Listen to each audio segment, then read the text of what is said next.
दोस्तों, इस वीडियो में आज हम बात करेंगे एक ऐसे देश के गद्दार की जिसकी वजह से अंग्रेज भारत में कदम जमा सके। तो आइए जानते हैं। दोस्तों, अंग्रेज भारत में करीब 200 साल रहे, लेकिन क्या आप जानते हैं कि वो कौन सी घटना थी जिसने अंग्रेजों को भारत में पैर जमाने का मौका दिया? ये मुमकिन हो सका सिर्फ एक शख्स के धोखे की वजह से, और उसका नाम था मीर जाफर। उस धोखे की बलि चढ़े थे बंगाल के नवाब सिराजुद्दौला। फिरंगी भारत भूमि पर कदम रखने को मचल रहे थे। नवाब के सत्ता और जान से हाथ धोने की देर थी बस। मीर जाफर का ये वही जगत प्रसिद्ध धोखा है जिसकी वजह से पीढ़ियों तक लोग अपने बच्चों का नाम मीर जाफर रखने में कतराते थे। गद्दारी और नमक हरामी का प्रतीक बन गया था ये नाम। 2 जुलाई 1757 का दिन था जब नवाब सिराजुद्दौला को एक गद्दार सेनापति की धोखाधड़ी की कीमत अपनी जान देकर चुकानी पड़ी थी। नवाब सिराजुद्दौला को आखिरी आजाद नवाब कहा जाता है, और ठीक ही कहा जाता है। नवाब की जान जाते ही भारतीय उपमहाद्वीप में अंग्रेजी शासन की नींव रखी गई। नवाब का पूरा नाम मिर्जा मोहम्मद सिराजुद्दौला था। 1733 में पैदा हुए नवाब की अपनी मौत के वक्त महज 24 साल की उम्र थी। अपनी मौत से साल भर पहले ही अपने नाना की मौत के बाद उन्होंने बंगाल की गद्दी संभाली थी। ये वही वक्त था जब ईस्ट इंडिया कंपनी उपमहाद्वीप में अपने कदम जमाने की कोशिश कर रही थी। सिराजुद्दौला को कम उम्र में नवाब बनाए जाने से उनके कई रिश्तेदार खफा भी थे, खास तौर से उनकी खाला घसीटी बेगम।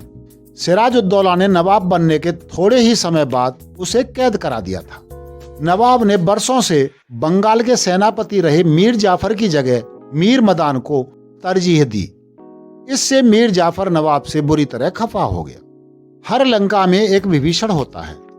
अपनी जमीन पक्की करने की फिराक में लगे अंग्रेजों की राह में नवाब सिराजुद्दौला बहुत बड़ा रोड़ा था। उन्होंने इस बात की संभावना तलाशनी शुरू की कि क्या किसी विभीषण का वजूद है। अंग्रेजी सेना के सेनापति थे रॉबर्ट क्लाइव। उन्होंने कुछ जासूस बंगाल भेजे। जासूसों ने क्लाइव को बताया कि मीर जाफर में काफी संभावनाएं हैं। मीर जाफर बंगाल का नवाब बनने का सपना सजोए बैठा था। क्लाइव ने उससे संपर्क साधा। खतों किताबत शुरू हुई। साजिश परवान चढ़ने लगी। प्लासी की वो लड़ाई जिसने हिंदुस्तान का भविष्य बदल कर रख दिया। अंग्रेजों ने बंगाल पर धावा बोल दिया। नवाब सिराजुद्दौला अपनी पूरी फौज को अंग्रेजों के खिलाफ नहीं झोंक सकते थे। उन्हें उत्तर से अफगानी शासक अहमद शाह दुर्रानी और पश्चिम से मराठों का खतरा हमेशा बना रहता था। फौज के एक हिस्से के साथ वो प्लासी पहुंचे। मुर्शिदाबाद से कोई 27 मील दूर डेरा डाला। 23 जून को एक मुठभेड़ में सिराजुद्दौला के विश्वास पात्र मीर मदान की मौत हो गई। नवाब ने सलाह के लिए मीर जाफर को पैगाम भेजा। मीर जाफर ने सलाह दी कि युद्ध रोक दिया जाए। नवाब ने मीर जाफर की सलाह मानने का ब्लंडर कर दिया। लड़ाई रोकी गई।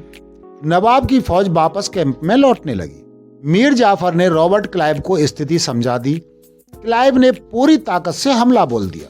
अचानक हुए हमले से सिराज की सेना बौखला गई, तितर बितर होकर बिखर गई।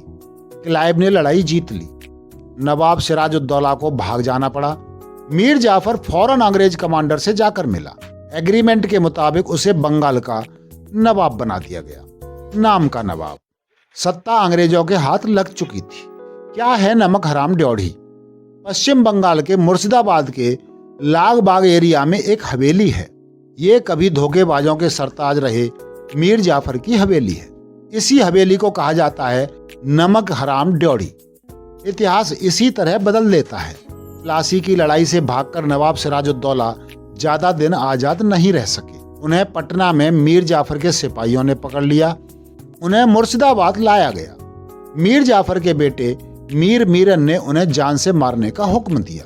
2 जुलाई 1757 को उन्हें इसी नमक की हराम ड्योढ़ी में फांसी पर लटकाया गया। अगली सुबह उनकी लाश को हाथी पर चढ़ाकर पूरे मुर्शिदाबाद शहर में परेड कराई गई। सत्ता की वो बाजी तो मीर जाफर जीत गया था, लेकिन तारीख ने उसे बुरी तरह हरा दिया। आज भी मीर जाफर का नाम कहावतों में पिरोया हुआ है।